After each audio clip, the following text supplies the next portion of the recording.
Hi hello friends అందరికీ నమస్కారం. ఈరోజు ఈ వీడియోలో ఆంధ్రప్రదేశ్లో మహిళలకు సంబంధించి ఎన్నికల సమయంలో ఇచ్చిన ముఖ్యమైన హామీల్లో ఆడబిడ్డ నిధి పథకం కూడా ఒకటి.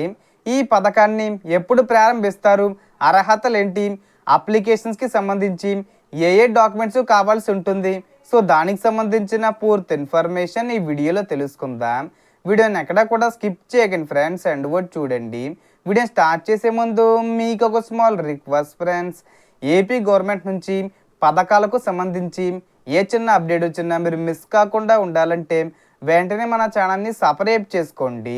అండ్ సబ్స్క్రైబ్ చేసుకున్న వాళ్ళందరూ కూడా సబ్స్క్రైబ్ బటన్ పక్కన ఉన్న గంట సింబల్లో ఆల్ అని పెట్టుకోవడం మర్చిపోకండి ఫ్రెండ్స్. ఇలా పెట్టుకోవడం వల్ల నేను పెట్టే ప్రతి ఒక్క వీడియో మీరు నోటిఫికేషన్ రూపంలో పొందగలరు. అండ్ వీడియో మీద నచ్చితే లైక్ చేయండి ఫ్రెండ్స్. సో ఏమాత్రం లేట్ చేయకుండా వీడియోలోకి వెళ్ళిపోద్దాం.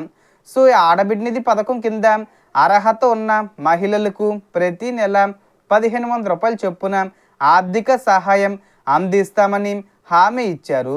అంటే ఏడాదికి మొత్తం 18,000 రూపాయల వరకు ప్రయోజనం పొందే అవకాశం ఉంటుంది. అయితే ఇప్పటి వరకు ఈ పథకానికి సంబంధించిన పూర్తి స్థాయి అధికారిక విధి విధానాలు, దరఖాస్తు తేదీ, అర్హతలు, డబ్బులు జమ చేసే విధానం వంటి వివరాలు ప్రభుత్వం నుంచి పూర్తిగా ప్రకటించాల్సి ఉంది.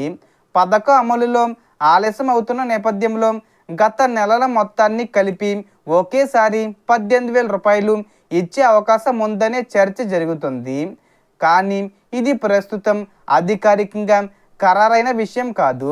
కాబట్టి 18,000 రూపాయలు ఒకేసారి విడుదల చేసే అవకాశం ఉంది. ప్రభుత్వం అధికారిక ప్రకటన చేసిన తర్వాతే తుది సమాచారం తెలుస్తుంది.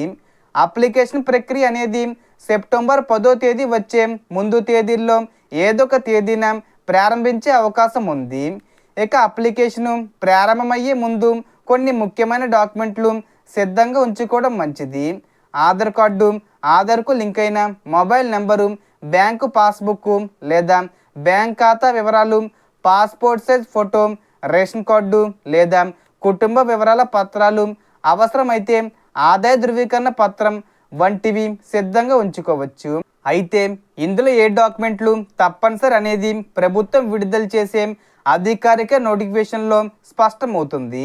కాబట్టి అప్లికేషను ప్రారంభమయ్యే ముందు తెలియని వెబ్సైట్లో వ్యక్తిగత వివరాలు ఇవ్వకుండా ప్రభుత్వం ప్రకటించే అధికారిక మార్గాల్లోనే దరఖాస్తు చేసుకోవాలి.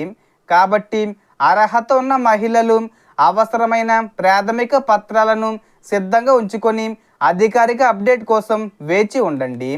మరి మీరు ఏమనుకుంటున్నారు? ఆడబిడ్డ నిధిలో ఆలస్యమైన మొత్తాన్ని కలిపి ఒకేసారి 18,000 రూపాయలు ఇవ్వాలని అనుకుంటున్నారా? మీ అభిప్రాయాన్ని కింద ఒక కామెంట్లో చెప్పండి. సో టోటల్ ఇన్ఫర్మేషన్ ఇది ఫ్రెండ్స్. మీకు ఈ వీడియో నచ్చితే లైక్ చేయండి, షేర్ చేయండి అండ్ సబ్స్క్రైబ్ చేసుకోండి. Thanks for watching.